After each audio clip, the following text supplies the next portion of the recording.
మంచినీళ్ల కోసం water tank ఎక్కి నిరసన చేపట్టిన ఘటన మామిడికుదురు మండలం గోగన్న మఠం గ్రామంలో చోటు చేసుకుంది. గ్రామంలో మంచినీటి సమస్య ఎక్కువగా ఉండడంతో చాలాసార్లు అధికారుల దృష్టికి తీసుకెళ్లిన ఫలితం లేదని గ్రామ సర్పంచ్ అల్లు విజయలక్ష్మి సురేష్ ఆవేదన వ్యక్తం చేశారు. గ్రామంలో అండర్ గ్రౌండ్ వాటర్ ఉప్పు నీరు కావడంతో అందరూ గవర్నమెంట్ ఇచ్చే వాటర్ మీద ఆధారపడి ఉన్నారని, సుమారు నెల రోజులుగా నీరు లేక గ్రామస్తులు ఇబ్బంది పడుతున్నారని, దీనిపై కలెక్టర్కి ఫిర్యాదు చేసినా ఫలితం లేదని ఆవేదనతో వాటర్ ట్యాంక్ ఎక్కి నిరసన తెలియజేశామని అన్నారు. కార్యక్రమంలో గ్రామస్తులు కూడా పాల్గొని నిరసన తెలియజేసి తమ గ్రామానికి మంచినీళ్లు ఇవ్వాలని విజ్ఞప్తి చేశారు.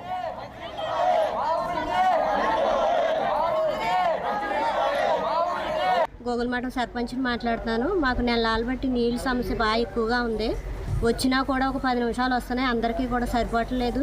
మోటార్ వేసుకోవాలన్నా కూడా ఉప్పు నీరు గురించి మాకు నీరు ఎటు వేసుకోలేకుండా కుదరట్లేదు. అసలనే నీరు సమస్య కొంచెం పట్టించుకోవాలని అధికారులు ఛానల్ బట్టి అడుగుతున్నా కూడా ఏమీ మాకు ఏ సమస్య కూడా తీర్చట్లేదు. నీరు సమస్య కొంచెం గమ్ముని తీర్చాలని కోరుకుంటున్నాం. ఎండల గురించి బాగా నీరు సమస్య ఎక్కువగా ఉంది. అన్నీ కొనుక్కుని తాగాలంటే అన్నిటికీ సరిపోవట్లేదు.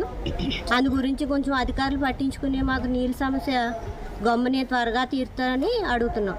మాది సముద్ర తీరాన ఉన్న 3500 జనాభా ఉన్న గోగులమఠం గ్రామం. అది ఇక్కడ గ్రౌండ్ వాటర్ అంతా పొల్యూట్ అయిపోయి ఉంది చెరువుల వల్ల. ఒక్క మంచినీరు కాలువ కానీ ఒక నీరు చుక్క కానీ గత 20 రోజులుగా 2 మెట్లు ఎక్కిస్తున్నారు. డైలీ ఒక 2 నెలల క్రితం ప్రతిరోజు ట్యాంక్ ఎక్కిది. గత 20 రోజులుగా 2 మెట్లు కానీ 3 మెట్లు కానీ ఎవరికి ఇవ్వడానికి పనికి రాకుండా నీళ్లు ఉన్నాయి మా ఊరు పరిస్థితి. జేఈకి చెప్పినా డిఈకి చెప్పినా మన కలెక్టర్ గారి దగ్గరికి వెళ్తే 2 గంటలు వెయిట్ చేయించాడు ఆయన. ఒక గ్రామ సర్పంచ్ వచ్చిందన్న కనికరం కూడా లేకుండా 2 గంటలు వెయిట్ చేశాక ఆర్డీఓ గారితో మాట్లాడటం జరిగింది. ఆర్డీఓ గారితో కూడా మాట్లాడడం జరిగింది. ఆయన అయితే మాత్రం వెంటనే రెస్పాండ్ అయ్యి ఇద్దరు ఎస్సీ గారితో కూడా ఆయన ఈ సాల్వ్ చేయండి అని చెప్పడం జరిగింది. ఎస్సీ గారు వచ్చారు కానీ ఎలక్ట్రికల్ ఎస్సీ గారు అయితే ఎక్కడ ఊడిపడలేదు.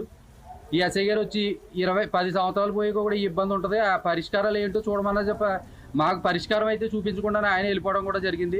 20 రోజులుగా గోగులమఠం గ్రామం అంతా అల్లాడిపోతుంది. నీరు చుక్కలేదు. పంచాయతీ నుంచి ట్యాంకర్లు ఇస్తున్నాం తప్ప ఎవరికీ ఉపయోగపడలేదు.